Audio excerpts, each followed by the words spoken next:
This PSA was brought to you by the Peter G Show. You may have second thoughts after the show. Don't drink the Foster. We're really talented. We should get Oscars. Just pick out a car, for Christ's sake. No, hi, my name is Peter. Yeah, I want. Here's good. Yeah. Madam Perry. I need to get back in the genie bottle. Louis from Pennsylvania, you're on. He likes it.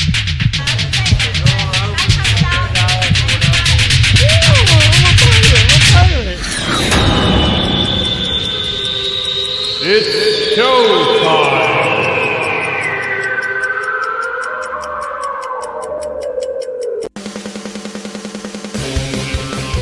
Peter G Show, Peter G Show, divorce dad, single dad, divorce dad, single dad, Peter G Show.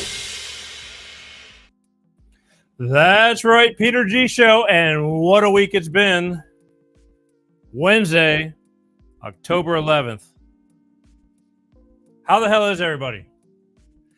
If I told you what I went through to be here right now, you might not believe me. But we're all here, and I love it, and I'm grateful, and I'm thankful every single day. And I hope you are too, because if you're watching this show, we're all here. Traffic today. Friggin' hate traffic. I do not like driving in traffic. I'm over it. I'm so friggin' over it. But it's something you have to do. Welcome to California, or at least Los Angeles, California. Either way, did I tell you how great of a show we are going to have tonight? Now, I'm getting ready to tell you how great of a show we're going to have tonight, because these past few weeks been on a lot of current events, a lot of news, all the above. And I wanted to get back into a few compelling stories and things like that. And, you know, again, I'm all over the map right now because there's so many things I want to talk about. We're getting ready to go into the holidays soon. October is upon us, but come November, December, it's all about family, getting through the holidays, people coping with life. First time without your parents or parent, or all these things. This is what I do. Life of Peter G, the Peter G Show. But tonight, after I've had to literally, this has been a year in the works, but everything happens for a reason. Tonight, we're going to talk about alcoholism and how it can kill you, and it does. And I have alcohol abuse.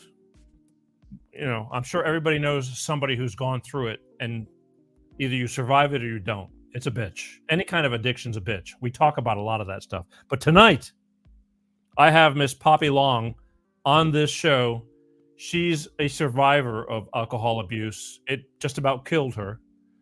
And I finally got her on the show because she's now 12 months sober, and she's at a point now where she's ready to talk about this. And she's going to share her story. And that's a big deal because, and she even said it to me, and we'll talk about it some more, but as I pre-interviewed her, she talked about feeling so alone. And I talk about this a lot of talk. See, get it? Talk show, talk about this, talk about that, pop music. She said that she felt so alone going through what she had to go through. And what's our motto here? You're not alone. Everybody feels like it's just them. And it's not. But that's why she's going to come on this show and share her story to tell you it's not just you. It's her. It's people she knows, people you know. And it's going to be pretty good because I know her story now, and we're going to dig into it. And she's willing to share it. So tonight, coming up in a few, Miss Poppylong, alcoholism survivor, on this show. And to look at this woman, again, you just would, it's kind of hard to believe because I was telling her about this too. You would think that after getting dragged through the streets, going through hell and back, it would show. But somehow through the graces of God, she's still this like bright shining star. So now she's as bright inside as she is outside, and we're going to share that with you. So that's coming up in just a few minutes. Last week, real quick, I caught so much hell with I was running these bumper ads about the emergency alert system, and we did a show talking about that because everybody had these expectations, the conspiracy theories and all this kind of stuff. And all I'm saying is I caught hell. So all these people go, you're being a fear monger and all this kind of baloney. It is baloney because you didn't watch the show. You just watched the 1-minute promos. Let's face it, folks, they're promos. Come watch the show and then we'll really talk about it. Well, I did talk about it. So I don't care. All I can say is for those people who give me hell every week, take a deep breath. Okay. Just chill out. We're all here. But I do talk about a lot of things that I think that are, detrimental to our health, and amongst other things too. So, if you're not watching the whole show, you really need to watch the whole show because there's possibly a different perspective as to what you perceive. But either way, I love you all. Speaking of love, I would love for you, and many, I'm catching hell for this too. They're going, he's constantly saying to subscribe and follow. Yes. Why? Because I can see still there's probably half of you that watch the show every week and won't take 2 minutes to go to YouTube and hit subscribe, won't go to Facebook and hit follow, won't go to Instagram and hit follow, but you'll watch the show. Do me a favor, please. That's all I ask. It's free. Takes a minute and it's free. I'm not asking. I appreciate you watching. I really do. But show your love to show people that there's people watching because I'm scattered all over the place. We're on 11 different video platforms, 24 different podcast platforms, all the above. But it all adds up. And I appreciate you, especially Facebook. Facebook has really blown up a lot. And I love you for that. But I need the ones, the lurkers. I love my lurkers. I got the best lurkers in the world, the coolest lurkers in the world. But I need you to just go hit subscribe or follow on several different wherever you're seeing this from. Because if I get banned from YouTube again, I want you to be able to find me somewhere else. Because again, I'm at their mercy. So just saying, all right? Let's take a drink here. Here's what I want to happen right now. We'll be back in just 2 minutes or a minute. But first, we need to hear from my good friends over at Clean Star Products with their money-saving fuel additive DX1 driver, which makes sense to save you money. So I'll be right back. Check this out, and we're going to get down to business. Hello, I'm Tyrone Thompson of CleanStarProducts.com. This is DX1 Driver in the news, and here's what our friends have to say. So I'm here to recap on the DX1 I've used. I put it in the oil and I put it in the gas. While I'm using it just for about 3 tanks. Cleaned everything out. I got every ounce of power back in my truck. When Jared's truck was new, it had a lot of power. Then over time, it began to slow down. He got it all back with our DX1 driver program. Something you got to see for yourself. It's a great product. It's affordable. And it blows all the other additives and esters out of the water. DX1 Driver is the finest oil in the world from a California environmental company. It goes into the fuel system and the oil. It's the only green grade product qualified for the carbon credits program, giving you better fuel mileage, lower emissions, and increased horsepower. So join the fuel savings revolution today. Go to CleanStarProducts.com/shop.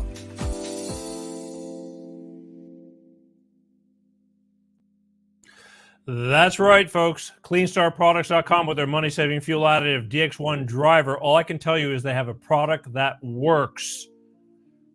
This little bitty bottle, you pour it into a clean oil change, and then every time you fill up your tank, you put one of these little things into your fuel, and it'll save you up to 10% in fuel, cleaner emissions, more horsepower. Let's face it, gas is expensive.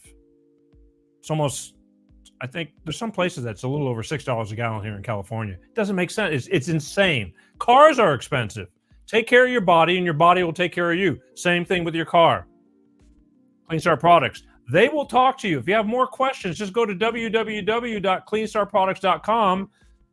Please mention that you saw it on the Peter G Show. They're working on a promo code right now that you can type in and get a nice little discount. Okay, when I say discount, I mean, money saving.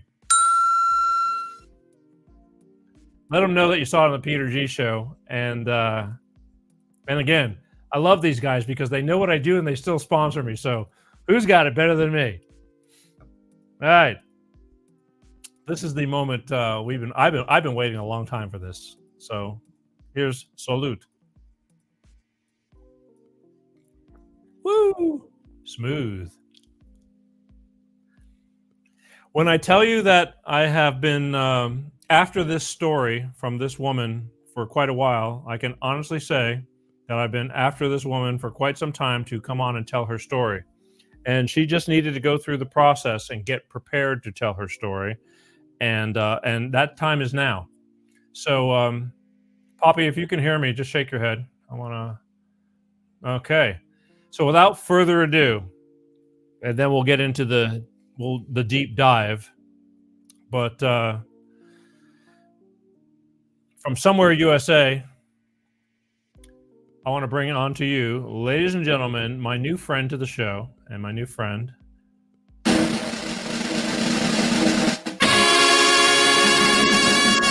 Miss Poppy Long. Hey. Hello, Peter. I want to thank you for. I'm kind of like pinching myself that we're actually doing this, because I really didn't think there was times when it was going to actually happen, because we've had a lot of let's do it, let's not do it, that kind of stuff. But I'm really glad you're here. Well, I'm glad I'm here too. Thank you for having me. And just FYI, that cover photo's gotta go before it's gotta go. Why is that? I'll tell you about it later, Peter. Okay. All right. But we had to start somewhere. I mean, and again, basically from the beginning. So as I've been briefly told everybody, you had a bout with alcohol and you ended up nearly dying. I'm going to do this real quick. And then you managed to survive it. And now you're 12 months sober. But for everybody real quick, why don't you just take a minute and just introduce yourself, tell everybody who you are, and just kind of round it up, and then we're going to go into specific questions and go into the details and break it all down. But just give everybody a little something about who you are and what you do, or who how you're living right now. All right. Well, my name's Poppy. I'm 50 years old, and I've been an alcoholic for I'm still an alcoholic. I'll always be an alcoholic. 30 years. I had a terrible, terrible, terrible time of alcohol. I decided to get sober last year, not by choice. It was live or die, so I guess it was by choice. These days, I know we're going to get into that whole story, but these days, I do some investing. My son's grown. He's moved out. I'm getting ready to start a new chapter of my life, which is super, super scary and super amazing all at the same time, because I'm sober doing it. So, everything to me is all fresh and new, as if I was like a teenager again, 17, and the world is new and it's your oyster type thing. That's how I feel about pretty much everything in my life. So yes, I'm selling my house. I'm, starting a whole new life, basically, from the inside out. I have the respect of my son back, the respect of my friends back. Life is good. My little doggy, but just a little capture on me. I think, did that answer your question, Peter? You just rolling, but it did. Here's the thing, because again, I was telling people to look at you. I don't see some almost dead alcoholic. Right. So you said 30 years. It's like, besides being young and doing things, how did it start? With you, to where you just kept on and just didn't want to stop. Yeah, so I think I had my first drink when I was 19. You know, lived in Michigan at the time, and we'd always go to Canada. And well, you're 19. Let's go tear it up, you know. And you know, it was all fun and dandy then. You know, that's what everybody did. So you know, didn't even the word alcoholic wasn't even in my realm. It was, you know, we're having fun, we're partying, you know. I think I truly started drinking a lot when I became of age at 21. That's when I really, really enjoyed the alcohol, like, cause I'm of age, I can drink, I can, you know, and I don't think, you know, I drank a lot, I partied a lot, and I just, you know, everybody said you're young, you know, that's what you do. You get into clubs when you're 18. I don't know, when you're supposed to be 21, you know, you just do those things. And, you know, I really don't feel, and I kept drinking throughout. And then I got pregnant at 24. So that really slowed my roll, because thank God I didn't drink when I was pregnant with my son. You know, I had a partying, you know, mentality before I got pregnant. And, you know, but once I got pregnant, I thought, oh, you know, that's going to fix me. That's going to, you know, I didn't drink while I was pregnant. So, you know, I don't have a problem, you know, gave birth, yada, yada, lost all the baby weight, all that jazz. And then, you know, I was married at the time. And I just feel like, you know, that the alcohol problem, I believe, really started. I mean, it's always been there, you know, since 19, you know, well, maybe 16. I tried my first wine cooler, but that didn't work out too well. I drank like 2 and was puking in the back of the boat in front of my house. So it was really not something I wanted to do again. You know, I don't want to drink this. This is nasty. And I puked. So, you know, I think the real, you know, when I started having real issues was probably after I got divorced in my mid 20s. I think that's when it started getting really bad. And I found myself drinking a bottle of vodka, a fifth of vodka, you know, every night. Oof. Every night I would drink a fifth of vodka. And, you know, I'd wake up with hangovers, and I would, you know, feel like crap. And, you know, I would always find a way. I mean, if his father didn't have my son, you know, I always tried to make every field trip, be the parent team mommy. You know, I played softball, you know, I took all my vitamins, drank my water. You know, if I do all these things, you know, if I do all these things, then this alcohol is not going to get me. You know, I can enjoy drinking, and I could just take care of myself, right? You know, and I just feel like over the years, it just got progressively worse and worse. And then you know, when you get older, the alcohol absorbs differently in your body. So I'm not the same person I was when I was drinking at 30 that I was at 40, that I was, you know, I didn't reach my 50s in a good way. Right. You know, I just feel like the alcohol really just started taking a hold of me. The more stress that came, a divorce, you know, getting remarried again, another divorce, you know, just a lot of trauma in my life that I just didn't deal with, Peter. You know, I had a lot of childhood trauma.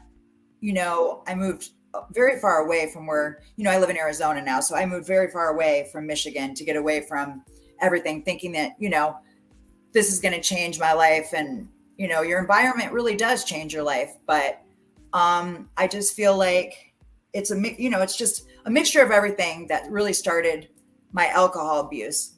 And it progressively just got worse. Hang on a second, because I can understand.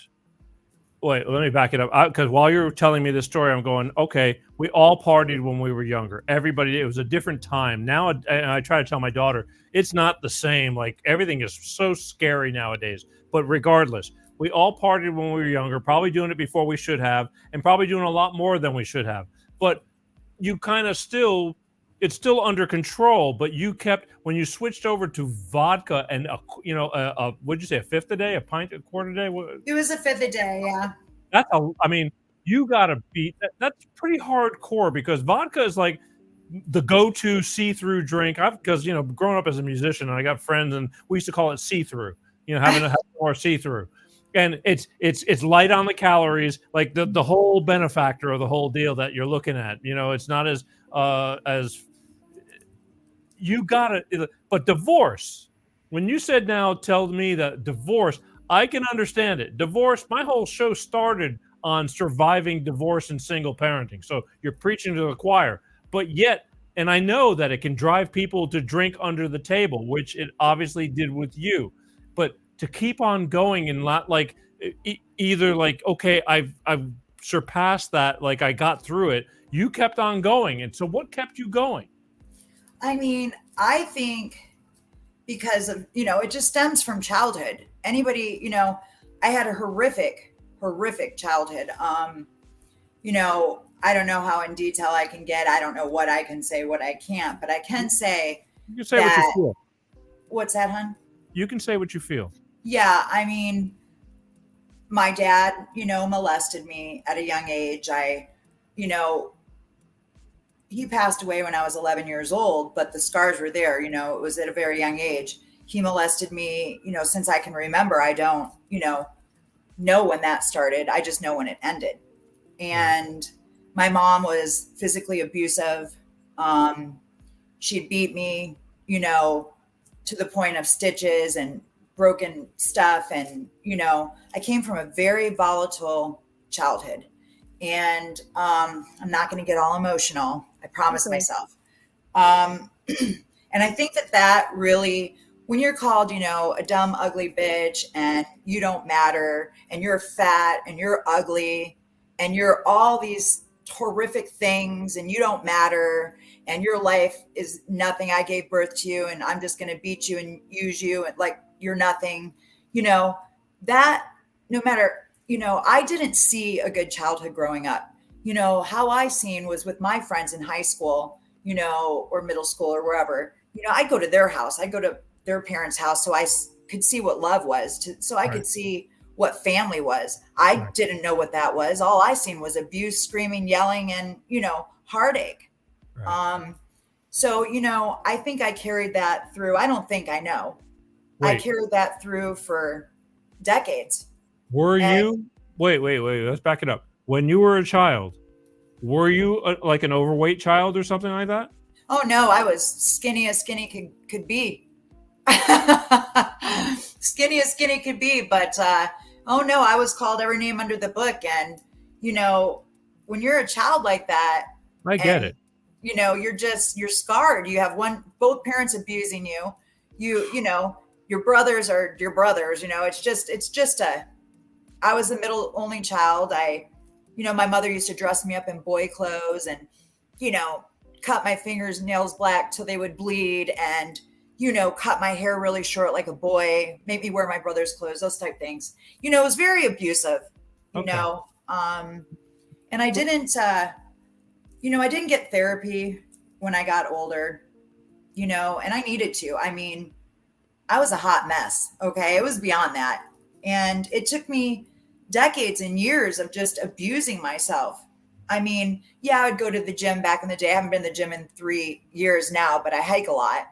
That keeps my sanity. Although I haven't hiked in the last couple of days, but it keeps my sanity. And,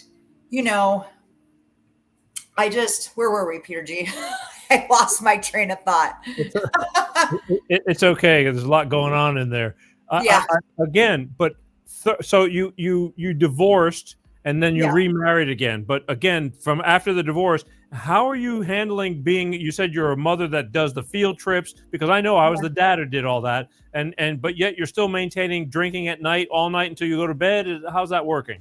Yeah. I mean, once again, I thought taking my vitamins, drinking my water, doing that, I know that it helped. And, people ask me all the time, like, how in the hell were you a hardcore alcoholic for 30 years? Right. And, not to toot my own horn, but you look pretty good. So, I do contribute some of that to, even though I was hurting myself, I don't think I ever intentionally set out to do what almost happened last summer. I know that I didn't. I don't think I know. I just, the alcohol, you can metabolize it a certain way through certain years of your life, and you could drink the same amount as you get older. Everything changes. Okay. And eventually, no matter who you are, no matter, what race you are, no matter how healthy you are, it's going to get you. And I was always the one, it's not going to get me. Look at me. It will get you one day and you will die. Yeah. And you can't think that you're invincible to the aftermath of what this stuff will do to you. I mean, it's an incredible thing that, people, I still hear them say all the time. And, I'm from Michigan, the land of the drinkers. Let's just put it there. Drinking's everywhere, but Michigan, they really knew how to do it. I did not know. We know how to drink and party out in Michigan. So, I still have friends to this day, a few of them that would really love to get help, and a couple of them that have, just because of me. I've had hundreds of people through social media, text, Facebook messages, you name it. People I don't know, strangers, messaging me, telling me that I inspired them to get sober. I had no idea at the time when I started this journey and I put it out on social media. It was more or less to help myself, I think, to get it out there, to be like, wow, okay, I'm doing this and I'm going to share it with everybody and they're going to give me lots of support. All my friends from Michigan and all my friends in Arizona. And I just got this made, but then, I realized the more months that went on, how people just started pouring in with, I stopped drinking because of you. I am so inspired because of your story. You saved my life. And I'm just like overwhelmed with how many people actually have a drinking problem. To your point, when you opened up, you said, you feel like you're alone. And that is true. When I was in my darkest hour, which was last summer, when I almost died, I thought I was alone. There's, this is it. Like nobody could be as bad as me. Nobody can be as bad as me. I'm walking around gray skinned, yellow eyes, believe it or not. I stopped drinking water. I stopped eating. The alcohol had finally taken a hold of me. I didn't leave the house all summer, last summer. My car didn't leave the garage. I didn't leave the house. And I almost died.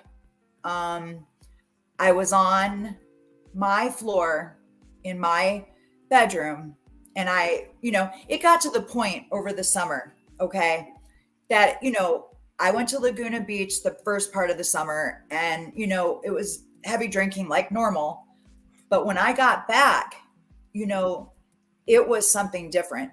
I didn't set out to lock my doors and off myself. I have a beautiful son.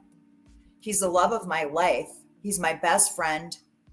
He's the reason I am still here.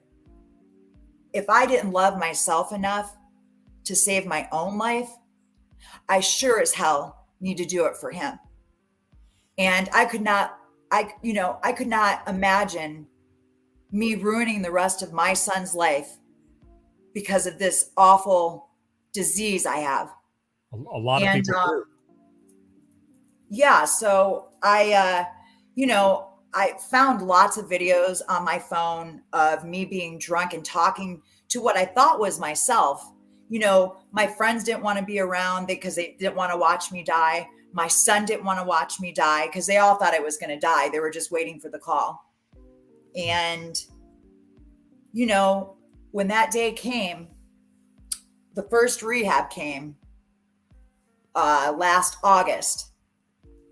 I went and I was like, okay, I got this. And it had gotten so bad. My vitals were all messed up. I was so gone, but yet I still was reaching out for help because even with that darkest just presence that was over me, and in me. I wanted to live, even with nothing to live for other than that 0.5% that was my son. I was gonna live somehow. And I went to that first rehab, and it did not take. I got home, went straight for a bottle of vodka, and started drinking again. Within 3 weeks, oh, go ahead. Peter. Hang on one second. I want to back it up because Okay. I know because of our talking to you, and I really this was the part about you got divorced from the first time with the man of your son. Yes. But you told me a story about that you married somebody who was basically encouraging you to drink. Right. That was my second marriage. But the thing is, it's like, okay, so you got married again. That time really picked up your tempo from what you told me. I mean, Yes. to where it was physically changing you. I need you to like, that's what got you to Right. almost. Well, this story is that is probably what led up to the last summer that what happened. Yes. I got married again, and it was all not for the right reasons. And just, it was a horrible, horrible mess. How long? What's that, Peter? How long were you married for the second time around? Well, it's technically 2 years, but together for 6. Okay. You were drinking the whole time? Yes, but we weren't living together the whole time. We only lived together for maybe that 10 months. Okay. He was an awful person. And, when you're an alcoholic and you're in the way that you were, like I was, and, just not in your right mind, not in your right state, you can't make the right decisions. You're just, walking around, and you're not yourself. You're not yourself at all. I made some poor decisions. Like, I knew better than to get involved with somebody I knew was out of their mind. I don't know if I discussed with you what happened. I think I might have. You did. Previously. I've never really said this out loud to a bunch of people, like through video. I mean, my close friends know about it. It's a hard pill to swallow when your ex tries to murder you. He antifreezed my food for almost 1 year. Antifreezed. Yeah, he used antifreeze and put it, because I was so sick after COVID. Everybody kept saying it was COVID long haulers. It was COVID long haulers. But then it just kept going on, and it just kept getting worse and worse. And I went to the hospital multiple times. Every week, the ambulance would be at my house. My organs were shutting down. And, alcohol had a large part to do with it. But there was something going on that was just even beyond that. And, they couldn't figure it out. And long and behold, obviously he's not around anymore. Well, he's around, but not around. He was antifreezing me. I don't know how you word it. I know it's something out of a Lifetime movie or whatever. It's just insanity. But poisoning you. He was poisoning me. There we go. And it's a really hard pill to swallow. You think that kind of stuff only happens in the movies or on 2020 or something, and I got so sick. I mean, it was, I lost all my hair at the time.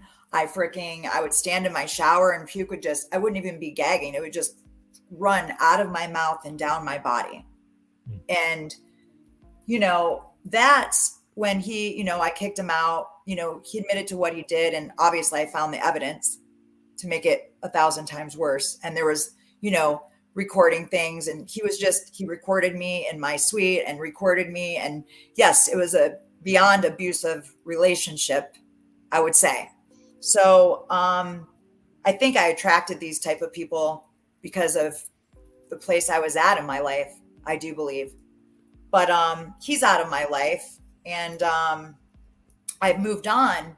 But what I think happened, you know, what I believe happened is after I kicked him out, it took a long time. It took months for me to even go downstairs and use the kitchen or use half of my house because I was just trapped upstairs in my suite all the time, being poisoned and freaking, isolated.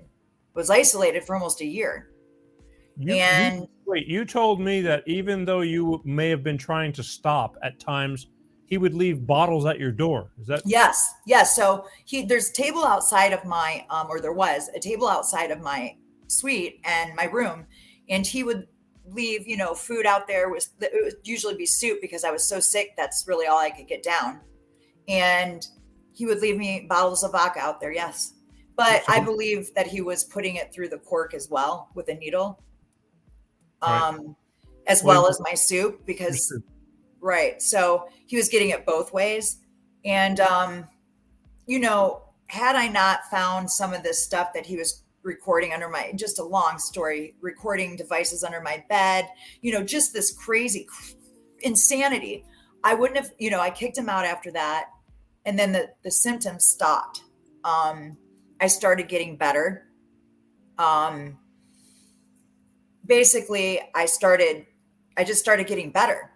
But, a couple months after I, kicked him out, I would say maybe it took me a long time to reacclimate because I was literally like a prisoner up here for like a year getting poisoned. So it took me a while to get used to the house and to get used to things. Just like if you were in prison for a year or two or something, it's going to take you a while to get used to the outside world. That's kind of how I felt.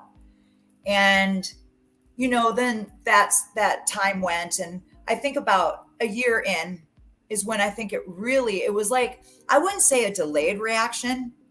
I wouldn't say delayed. I would say it was like, holy crap. I can't believe I'm still alive. Like, I can't believe I'm still here. Why am I still here? And so then I just started really drinking. I'm like really, really drinking.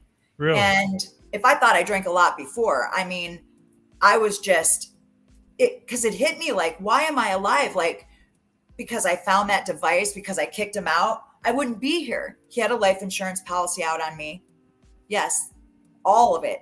All that real life 2020 stuff is real, and it's close to home. And I just freaked out, and I was like, what? I can't believe I'm here. I can't believe I survived him. And oh my God, why am I here? I should be dead. And so I think I drank myself almost to death because I didn't know how to deal with what the hell happened. Wait, you were so happy that you were getting better that you decided to get worse. Yeah. I was like, it's just, I can't believe what happened, right? And that I survived it, that I needed to numb myself over how in the hell did that happen? Why am I still here? All because of luck, because I found something under my bed that was recording me, because I found something. That's why I'm here. It's a hard pill to swallow when you literally are on the planet. At the time you think, because I know I'm here for so much more. But at the time I was like, why am I here? What is the purpose of me? And I'm only here by luck. And so it really messed with my head. And that's when I really got bad. I wanted to just numb it. I wanted to, like, this didn't just happen. This can't be like, it was like about a year later, but I think that's how long it took me to really process what the hell happened and really get better from what he did, and also I had COVID at the same time while I'm still drinking. I cut out 10 days when I had the COVID really, really bad. Even an alcoholic can't withstand that. But yeah, I believe that's when I went down last summer, like we were saying. That's when I really went down. And I just was like, wow, the reality set in of what happened. Let's talk about when you went down. When you went down, you told me that you really didn't even know you went down and you just wind up in a hospital. Who found you? Who saved you? Who got you to where you were going? How did that work out? Okay, so the first rehab, one of my girlfriends came and picked me up. Got me there. It was a rehab, in Scottsdale over here, and it's supposed to be a real ritzy, nice place. Oh, you're gonna fix me? Okay, great. So I go there, and it wasn't like a rehab at all. Actually, it was like a mental institution. This certain location in Scottsdale, they cut the strings off my hoodie. They took my shoelaces off my shoes. I was going in there for alcohol abuse, not for killing myself. Like I'm trying to hurt myself. Like I need a gurney or something. So, or what do you call it? Not a gurney, but one of those strap suits. What do you call those? Suicide suits, Straight the jacket. Velcro. But, Straight they made me feel like, not like, oh, I'm here to help you. You have a problem. They made me feel like I was an insane person. And it was for people with mental issues that were not just alcoholism, that were, you're going to harm yourself, like you're going to hurt yourself. They doped you up with all these drugs. They didn't give you any kind of help as far as what you really needed, and I went home and drank that same day. I went home and drank. And they released you. Wait.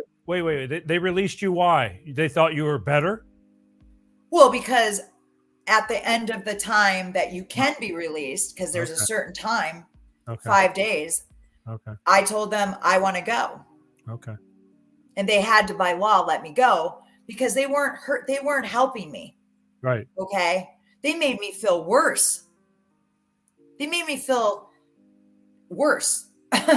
So, then 3 weeks later, after that first rehab, because I had started drinking, 3 weeks later, I almost died because what happens is when you're drinking a lot like me, and then you quit for a brief time, like abruptly, like I did, and they had to give me medication for withdrawals so I didn't have seizures and whatever, which I'd never had at that time.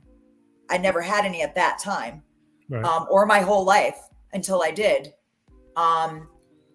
That first rehab didn't do anything for me. It was just terrible, Peter. So yeah, I got home, drank myself. 3 weeks later, I was back in rehab at a different one, but it had gotten so bad. That's what I was on that train of thought. It had gotten so bad that, because when you stop, that was my whole train of thought, and I got lost in it, but I found it again. So what happens is when you drink a lot, like I have, and you stopped abruptly, even with withdrawal medications, whatever, that'll prevent you from dying there. But the real problem is when you go back after a short stint of not drinking and you were a heavy, heavy drinker, it's 1,000 times worse the second time. Like I stopped drinking for 5 days. By going back to drinking, it was going to be amplified 10 times fold by going back to drinking. Really? So by the 3 weeks is all it took for me to be almost dead. 3 weeks. My girlfriend, Lynn Watson, I've known her for 17 years. She helped me the first time. She came for me the second time. She didn't give up on me. I was on the floor the second time. I couldn't get up. My body gave out. I couldn't get a breath. I was so weak that I couldn't pull myself up off the floor. I had my phone in my hand, thank God, because if I didn't, at the time, I didn't have anybody living with me. I have my roommate now, but he wasn't here then. And so just me and my doggy. And so I had my phone, thank God. And she came, and this facility was way out in Mesa, about 50 minutes from me, and I couldn't even make it there. I got there, but by the time I got there, I was in their lobby at the rehab facility, and I had a seizure in the front lobby, and I've never had a seizure in my life. I had a seizure in the front lobby. All my vitals crashed. The ambulance had to come pick me up from the rehab lobby because I couldn't check in. I was too far gone. So they had to take me, they had to stabilize me at the hospital. I don't know how long I was there. I can't say the exact time. When I was done, it was, a few days to get me just stable enough to go and get rehab and get withdrawal medications and get all that. I had to get stable before I could even go there. So they ended up taking me back there. I ended up staying there 1 week. All my friends bagged me. The facility bagged me. They said, you need to go into a 30-day program. You need to go into a 30-day program. You need to, you can't, it's not in your best interest to go back home because look what happened the first time. And I was done at that point. Not, in my mind, I was like, I'm not going into a 30-day rehab. And I'm not saying that somebody shouldn't. I mean, all for it. If somebody needs to do that, they need to do it. And I had all the pointing signs to me from everyone. She needs to go. And if not 30 days, how about 90? That's how scared they were for me. Because if I was to pick up a drink after this rehab, I wouldn't have lasted 2 days this time. Right. So, long and behold, I denied that. And I went home. My girlfriend dropped me off with her mother that just had hip surgery. She's like 82 years old and she's like this just badass. And she just plowed right through that surgery. But I remember them both picking me up, taking me home, and my girlfriend Lynn asking me, do you want me to come in for a little bit? And I was like, oh, no, I'm good. Something about walking back in that door just triggered it again. Triggered that craving, triggered that. Even if I almost died, I had a seizure. I had to rush to the hospital. I couldn't even get checked into rehab. I still grabbed my car keys and was heading to the liquor store, even after I almost died. Right. And I got down on my hands and knees right in my kitchen floor. And I just gave it to God. I gave it to the universe. I said, please take this from me. Please take this from me. I want to live. I don't want to feel this way. I will go do that 30 rehab. I will go do whatever I have to do. I cannot do this. And what really did it for me, Peter, was when I looked around my house and I was like, oh my God, who lives in this house? I'm like OCD neat freak girl. Okay. I had a house cleaner for a long time till I had to get rid of her. Now I clean my own house. But at the time I had a house cleaner and my house still, I didn't recognize it. The laundry was stacked up to the ceiling in the back. It was just 3 months of clothes and it smelled and the whole house was disgusting. It had this energy in it that was just evil and dull and nasty and dark and awful. And I'm like, who lived here? I don't remember anything that happened over the summer. I don't remember letting the house go like that. I don't remember any of it happening. All I know is I was walking in from that second rehab to a house that I didn't recognize and to who did this? Who did this to my house? I have no recollection of the summer at all. Zero. And wait a minute. Let me ask you a question since we're on this whole, but while you were really drunk, or were you drinking, were you the person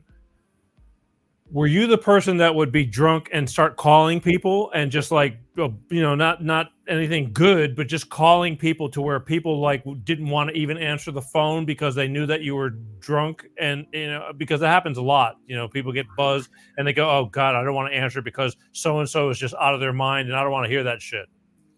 I mean, I believe I was probably that person. Yeah. I mean, even though I have a lot of friends that love me, my son that loves me, when you're out of your mind like that, right, and they see you out of your mind like that, a lot, it's hard for even your closest friends to be able to deal with you. Like, is she going to die? Is she going to get help? If she doesn't want help, how can we help her? Right. And it is true. Because I did realize I needed help, because even after those rehabs, it's been over a year now since I've been sober, September 26th, since I've been 1 year. Right. And I still get phone calls from facilities that had nothing to do with the rehabs that were in the last couple years that I don't remember calling. I don't remember talking to them, but they say, do you remember calling us saying that you wanted to get help? Different, multiple, dozens facilities that are still calling me to this day. When I was drunk, wasted, that's who I really called, Peter. I called a lot of people at facilities and don't even remember it because I wanted help even in that state, you know, and it just blows my mind that I don't even remember doing it. Wow. But, yeah, it was a very dark place, you know, and I just remember being on the ground that's after that second rehab. It was on September. Well, no, this was October 3rd because I was already like 1 week. I was 1 week sober. I went into rehab on the 26th, which is why my sober date is 1 year, 26. It was October 3rd when I got home and almost picked up those keys. Well, I did pick up the keys and almost got in the car and got that bottle.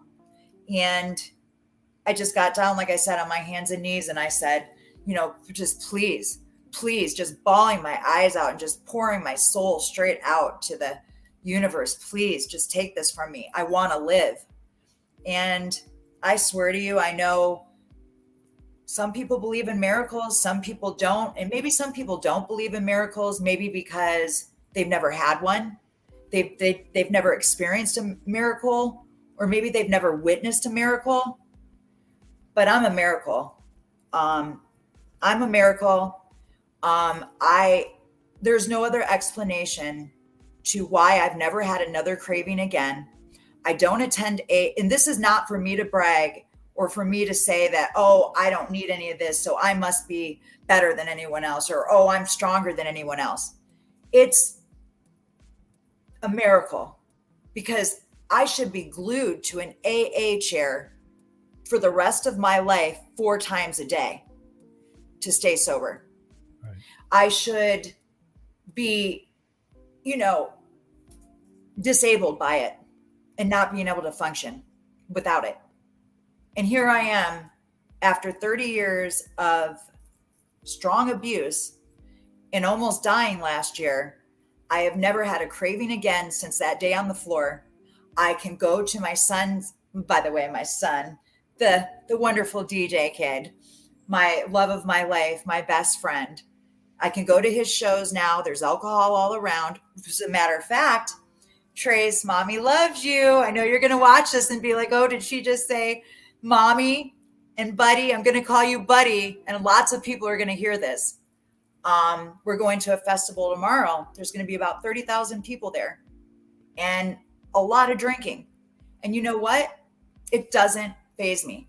And there is nothing short. It doesn't faze me, meaning it doesn't bother me to smell it, to look at it. There's only 3 things I can't do, Peter. I can't kiss it. I can't have it in my house. You got to have rules, right?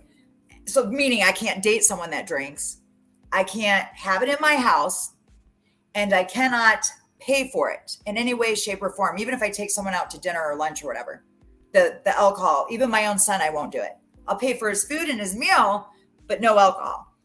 But those are my rules that I live by. They're simple, and this is it. I mean, this is how I live. I did go collect my 1-year chip, though. I did do that because I felt like I earned that 1-year chip. Yes. Let me ask you about this because you said you didn't start doing the AA, which, believe me, through my lifetime, I've got a lot of friends who've given it up and they depended on those meetings. It's like you're trading one kind of addiction to another to keep you, you know what I mean? Right. It's one to keep you, but you walked away cold turkey, so to speak, in one way or another. But what do you think, besides calling it a miracle, what has kept you from falling backwards again and not calling your name? Because I know how easy that is to do. Right. Not to say, I'll go back to that question right there that you just asked me, but not to say that nobody, the AA was a part of my life back in the day. I have tried to get sober other times. Yes. And I used AA for that. Yes. I was even on an AA softball team, believe it or not, because I used to love softball. But back to your question, though, which was, How did you manage to just stay from falling backwards? I mean, but look, I still live in this world where, it's easy. It's calling your name. It's Right. readily available. Right. One little thing, like I'm having a bad day, I'm just going to take a little drink. Right. And How? that goes back to, I got to go back to the miracle, because I don't have those feelings of I want to have a drink anymore. That is called the cravings that I couldn't run from.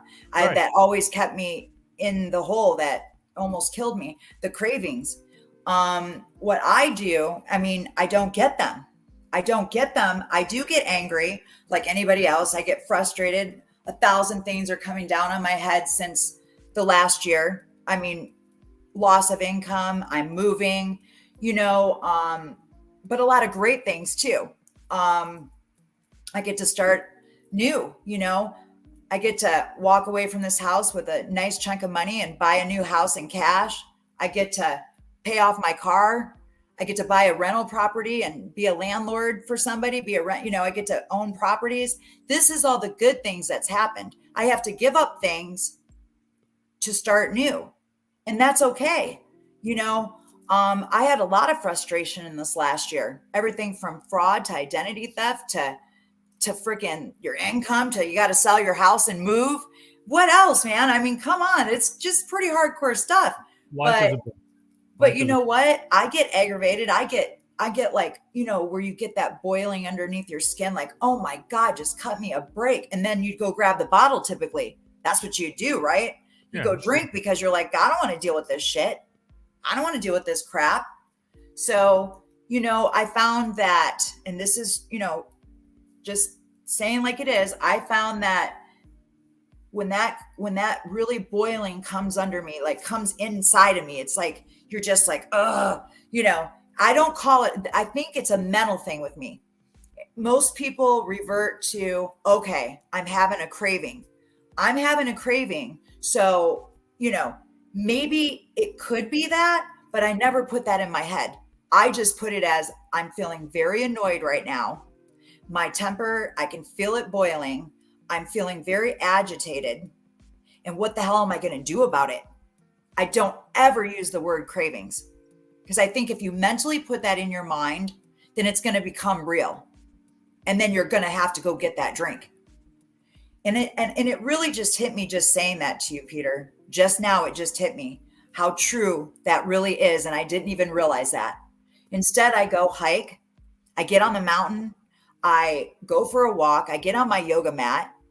I breathe. I do whatever it is I have to do to not feel that way.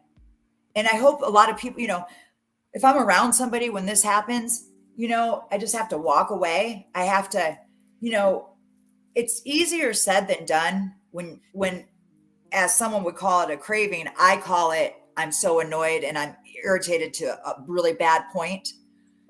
You have to find a way to, whether it's reading a book or watching a show or, whatever it is, you have to get that out somehow. You have to get it out somehow. And, it's not screaming and yelling at everybody. I mean, sometimes that does work and I do it. I will admit, I'm not going to lie and say I haven't lost my shit, because I have.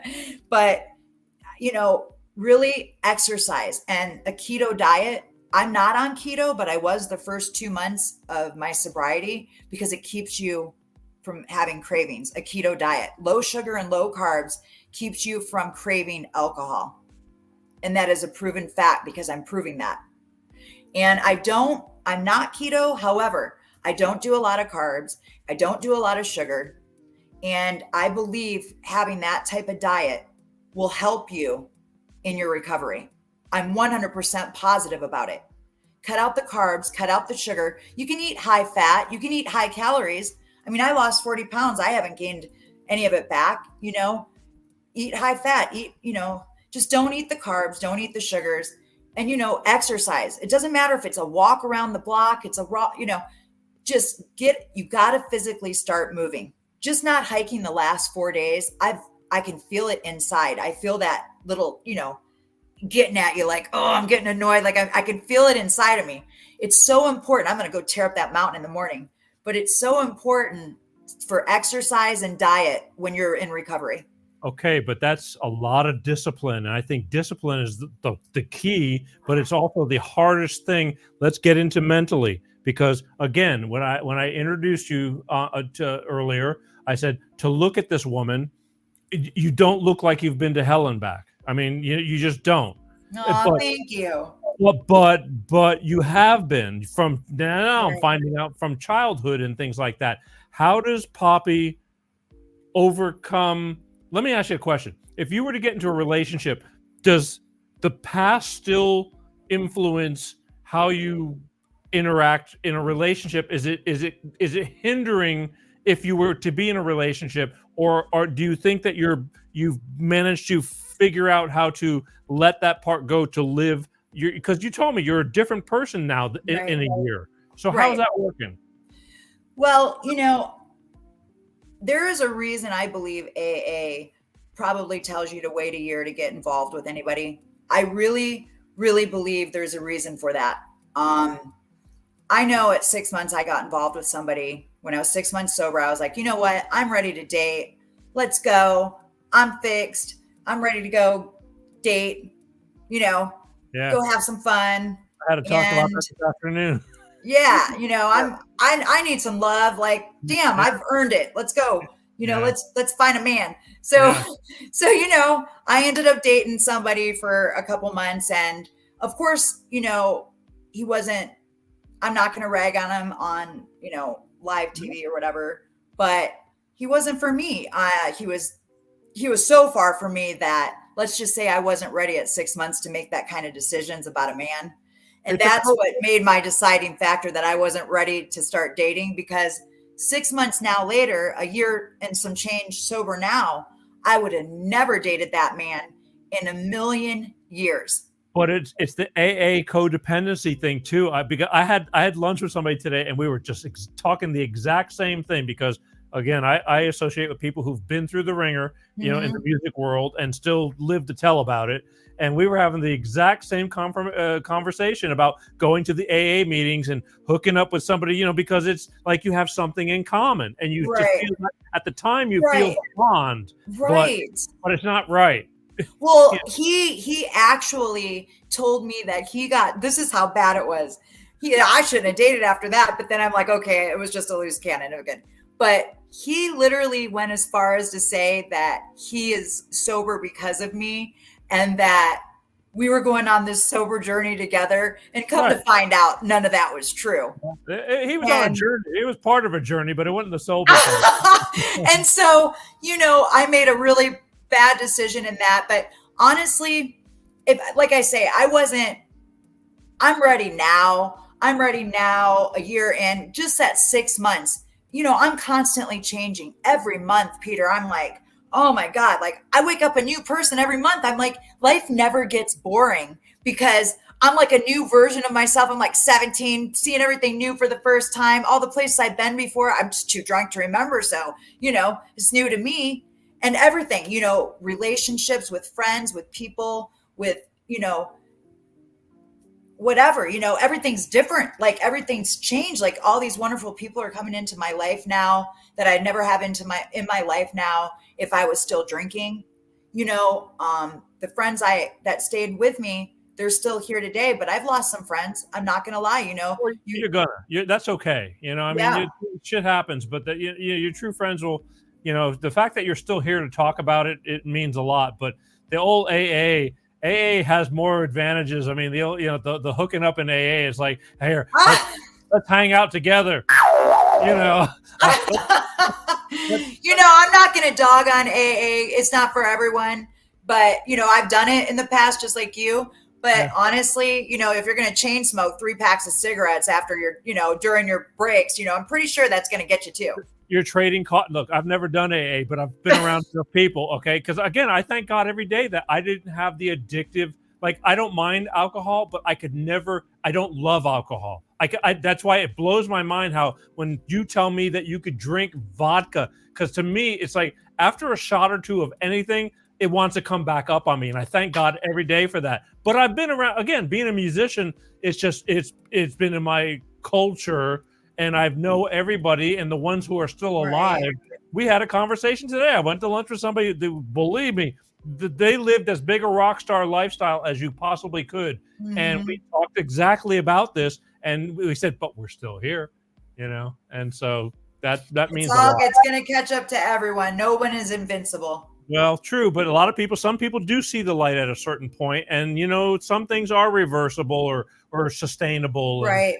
and you're living proof of it. Right. But At 49, those cells are regenerating, baby. well, but to look at, but I do have the people, as I told you, that they look like they've been to hell and back, and they're still alive, but it has taken a toll, and the ones that, and a lot of them didn't make it, but you're here. I just wanted to know mentally, is your brain catching up with, to where you can function without letting the past be a burden, I guess. Right. And, that's a really, really good question. I never did the 12 steps. And in those 12 steps, though, I do like to go and look at the 12 steps, even though I'm not in AA, because those are a large part to deal with your healing and in the past things and so forth. So I never did. I did look at my 12 steps as I went through every month, but I think I kind of got over it at like month 9. I was like, okay, I'm just going to go at my own pace. And obviously I feel like I'm speed timing right through all of it. And, as far as the past goes, I feel like I needed this full year to really wrap my head around life, like me growing up, me abusing myself for 30 years the way I did, all the abuse that happened before those 30 years. And, people tell me, you should go get therapy, you should go talk to someone, and that's true. Everybody could use some therapy, but I still haven't done that. And I think I'm doing pretty well. If I ever felt like I needed it, I probably will. One day I probably will. There's nothing wrong with talking to a stranger about your life. Look at me, I'm talking to you. But just you and me. There's nobody listening. Yeah. So basically, I did reach out to, it's so funny you asked that. I did reach out to my mother and to one of my brothers, which we've lost contact the last 5 years. I had, came from a very toxic environment. So I kind of just left it there. And I did reach out recently. I wanted to make sure I was a year sober, and so I could deal with what I was saying to them. I sent a couple texts, but I never heard any response from either one of them, my mother or one of my brothers. And that's fine. Are they still that's alive? fine. I'm not broken about it, but I'm not calling to apologize to them. Right. I'm calling to let them know, or texting them to let them know how great I'm doing, how amazing I'm doing in life. Yeah. It wasn't to give them an apology. It was to get one. Maybe. You're sure that your mother and your brother are still alive? Yeah, they are. Okay. I have an older brother, a younger brother, and my mother is. And, I've tried to make peace with them. I've tried to contact them. I've even seen them when I went back to Michigan and, it didn't work out so well. I ended up getting a fight with my brother, got, pushed and, hurt. And, they all tell me to go back home. I don't belong here. I'm just some rich bitch that doesn't belong here. I don't fit in anymore. I'm just, it's, it went from all that name calling when you're young to, oh, now I'm older. I'm past my, now I'm something else. Right. It's sad, but I think it's very sad, but and yet it's very hurtful. That's why I'm saying it's like, that's your blood, and the dreams of like, why not? But well, and I'm sure they might see this. I mean, my mom's not on my social media or my little brother, but they do have my son on their social media. So I'm sure they're going to see this at some point. And regardless, you can lead a horse to water, but you can't make him drink. Right. And when they do see this, I just want them to know, I'm always going to love you because you gave birth to me and you guys are my family. But my friends out here they're more of my family and my son than they will ever be. So I don't hate anymore. I don't hold any kind of resentment. Forgiveness is, people say you have to forgive to move on. And that may be true, but I still feel like there's going to always be a part of me that's just not going to be able to forgive any of that. And that's just me being real. No, and that's okay, because I've done shows, and believe me, I had a woman from Canada, and she had a narcissistic mother, and the abuse, and people are like, "That's your mother," and it's like, that wasn't her fault. Sometimes, Right. no matter who it is, you can't fix that. Right. And it's sad but Right. true. But it's not your fault, but don't just because she gave birth to you doesn't mean that you have to love them. Unfortunately, it's sad, but it does happen. Yeah, it's very hard, but I have good friends, and I have my son, and he's going to have a, baby one day. And, I just, You won't be that person. You'll be the Yeah. right person. Okay. yeah. Look, And the fact that I didn't carry on the abuse to my son is another big deal. No, That's a vicious cycle. that It's is a a big vicious cycle of abuse, and it usually carries on. And, I had to be the one to stop it, because I mean, I couldn't hurt my son. I hurt him enough by my drinking, for sure, but to physically touch that boy the way I've been abused, I just can't imagine it. So, breaking the cycle is so important, whether it's alcohol or physical abuse or emotional abuse and mental abuse. Breaking that cycle is just one step of, just their generation, my son having a baby, not being abusive, it just goes on and on and on, it's, You're right. and when you say, do I, break the past, or how do I think about the past? I don't use it as my crutch anymore. I don't drink myself to death like poor me, poor victim Poppy. Not saying that bad shit didn't happen, because it surely did, but I played the victim role really well when I was drinking. Yeah. Did it happen? Was I a victim? Yes, but it consumed me. And there has to be a time, even if you don't have an alcohol problem, maybe you have an eating problem. Maybe you have some type of problem that you're addicted to because you feel like you're a victim. And you probably are, but you have to find a way to get out of that victim status, whether it's stop drinking, stop eating what you're not supposed to be eating. That's, whatever it is, there is a way to heal. There is a way to move forward. There is a way to live. And it's not going to be easy. I mean, it's not going to be easy.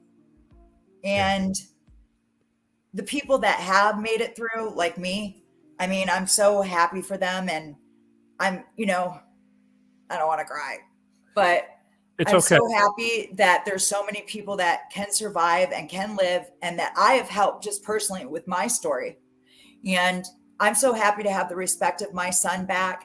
I'm so happy to have my friends back that stayed with me. And I'm very happy to be alive. I have so much ahead of me. There's so much in my future. And I just live to live. And I'm going to be doing so many more of these podcasts and motivational things. And, I just want to help so many people. And I just, for anybody, there's not one person, Peter, that I have told my story to that has not told me, I know one person, I know 5 people, my mother, my brother, my sister, that doesn't have an alcohol problem. Not one person, that doesn't know someone that died from it. Everybody. Okay.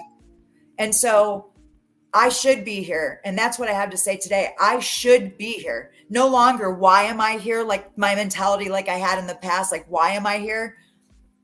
Why wouldn't I be here? I need to be here. I'm supposed to be here to share this story and to help other people survive and to let them know they're not alone.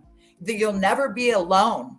There's always, even if you feel like you don't have any friends left, you shoot them all away, you don't have anybody, there will always be some help.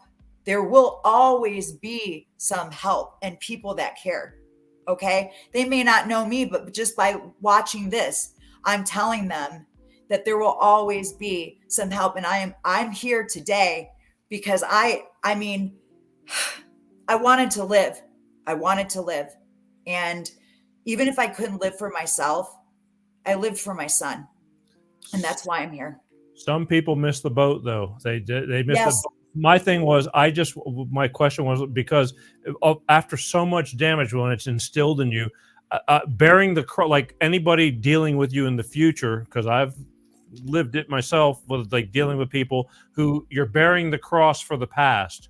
And that's what I think is like, how do you overcome not letting the past ruin your future, and how did you get there? And that's pretty much, I mean, you seem to be on the right path, but it's hard. And I got people that I know that they're going, oh my God, so and so's calling me, I know he's all messed up and I ain't answering the phone. I've had it. I'm sick of it.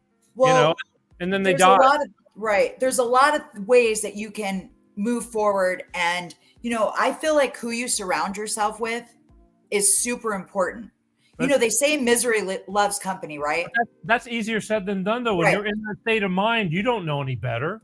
Right. When I was drinking, when I was a total drunk, I surrounded myself with people that I had no business being around. Of course. Misery loves company. Sure. And if you're, to change your past, to change, not to move forward is what you're asking me, right? You have to get to the root of your problems. You have to, whether it's through a therapist, whether it's through somebody that's a good friend that can talk to you every day, or however you're going to figure out how to get through, you have to get through what has caused your immense, just overwhelming, hurtful, destructive patterns and behaviors. You have to get to the root cause of it. And then once you're at the root cause, that's just the very tip of the very beginning. You have a whole thing to get through. It's forever. Right. It's forever. And I'm going to be a work in progress, just like everybody else, the rest of my life. I'm so glad that alcohol is not a part of it anymore. But like I said, every day I wake up is a new day. And when I say new, I'm not talking like a regular new day. I'm like, holy crap. I'm like not the same person I was last night when I went to bed. I can only imagine a year from now how incredible I'm going to be. Well, perhaps in a year from now, we'll find out how you are, because unfortunately, you're going to be one of my long shows. But I just felt that it needs, the things you're saying need to be heard. It's been a while. I did something like this with somebody else back earlier in the year, and it's a constant reminder that this is going on every day, all around everybody, and most people don't make it. But you happen to be one of the survivors, and I just wanted to be able to share your story with everybody. And I really appreciate you so much, and thank you for having me on your show. And I know it took a lot to get here, and I'm so glad we waited to my year, because I'd love to be on it again in another year. And I just really hope that this message reaches a lot of people, and that just keep doing and fighting the good fight. Everything happens for a reason. I've grown to believe that more than ever since now that I'm getting older. I used to not care, and like life was just pretty good. But as you get older, a lot of bumps in the road, a lot of things, leave your life. And again, you're here, I'm here, we're all here. And the fact that we are here, I just saw something. I said, I want this girl's story. And thank you for taking that. So let's get one last big look. Let me get it. Where are you? Right. Oops, that's me. They don't want to see me. One last big look at Miss Poppy Long, and thank you for being and opening up. And let's see, what does your shirt say? Since I know you're asking about your shirt. It says, wait, you're pulling on it. Wait. Slow down. Gotta get the shirt in here, you guys. All right. Yeah, wait, I can't. Wait, my braids are in the way. Here we go. Be a badass with a good ass. All right. That's right. I try and strive every day for one. All right. Well, nobody's gonna complain. It's like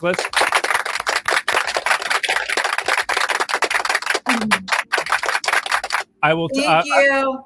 I love that new phrase. We'll be a badass with a good ass. I'll try to take that into heart, and I don't know if I could do that, but I guess you can, no problem.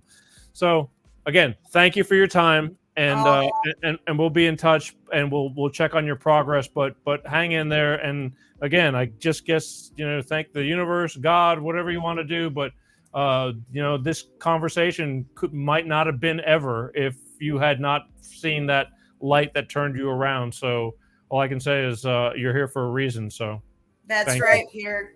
Thank you so much for having me. Wave I goodbye adore to you. all the people. There you go. I love you. Thank you. There we go. Hang on.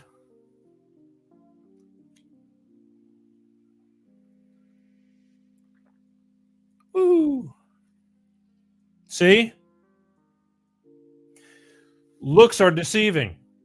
If you see her walking down the street, pretty normal looking, or more. She doesn't look like she's out on the streets. No signs visibly, kind of like, what the hell happened to you? But a lot happened to her. And it happens to a lot of people all the time. And I'm just really glad because, believe me, like I said, I follow Facebook. Facebook started this whole thing. I watch people showing me what they eat for the day, whose parent died, who's going to surgery, prayers. And I saw her. Couldn't miss her. Easy on the eyes. And I just kept watching because, it's typical. Good-looking girls and a million guys and all that. But I knew there was something going on. Because that's what I do. It's my job. Hi, I'm Peter. Welcome to my show. And I kept watching from afar. And then finally I started chiming in. I go, I something's going on. I want to dig a little deeper. And she was kind enough to respond. But it took a long time. And then I saw things going awry on top of that. And I'm going, there's no way. I'm going to lose her. She's not going to respond to me because she's, why mess with me and want to talk about this stuff? And then she had that turnaround. It took me a year. But here she is. And again, she's just given the gift that keeps on giving. I hope. For some of you. Not all of you. You don't need it. But it's a great story. And you may not know somebody. You may not need it personally. But if you, in your head, care about somebody who's going through all this crap, you'll go, you need to sit down and you need to watch this. Because you'll be dead if you don't. And that's the truth. But and you can't win them all. And it's sad and it kills me. Because I love my friends. And I love people. But not everybody makes it through. But she did. So I brought her on to shine. So I thank Miss Poppy Long for coming on to the show. I want to remind you, next week's going to be, we're gonna hit some topics again next week. I'm finishing up current events and things like that as we go into the holidays, November and things. But I do want to keep staying on some current events. So you get me next week, and plus I want to hear all the people. I'm kind of starting to like the people that say you're a friggin' idiot. But yet they're watching me. So take me as I am. I love you all. But I want to thank everybody for watching Life with Peter G, the Peter G Show, every Wednesday like clockwork, 6 p.m. Pacific, 8 p.m. Central, and 9 p.m. on the East Coast, God willing. Right here. And please subscribe to whatever you're watching. Help us stay relevant. And I know it takes a lot of dedication to watch this show because it's an hour-plus show, especially this show, but it was worth it. If you're too busy, Google Peter G Show Podcast. Put an earbud in your ear. 24 different platforms, Amazon Music, Apple Podcasts, Spotify. Just listen to the audio version of this show. It's the next best thing to being here. I love when you can take time to watch, but I truly understand. Life is busy. I get it. Totally get it. But again, the fact that you're putting in the effort, I love you all. And please keep on sharing, follow, and subscribe. That's all I ask. And I'll keep on bringing you as much as I can and growing to bring you more than what I've ever even dreamed of. And that's going to happen. We're working there. Again, next week. We'll see you next week. And I don't even know what I have prepared for next week. Normally I do, but I don't because I was leaving it kind of up in the air. I was thankful enough to get Poppy on for this week. So let's just take it one day at a time. And I want to remind you, life is a bitch. It really is. And I advise you to please, when life is getting a little bit tough, to please just take a deep breath before you speak. Think about what you're going to say before you bark. Take it from me. I know. Still learning, but be kind. You don't have to be an ass, but you don't have to take a bunch of crap from people either. Life is too damn short, but we're all here. So let's please all stick together, love. This year, especially, I say it more than anything, love is the key, all right? My name is Peter G. You're watching Life with Peter G, The Peter G Show. As always, I love you guys. Peace out.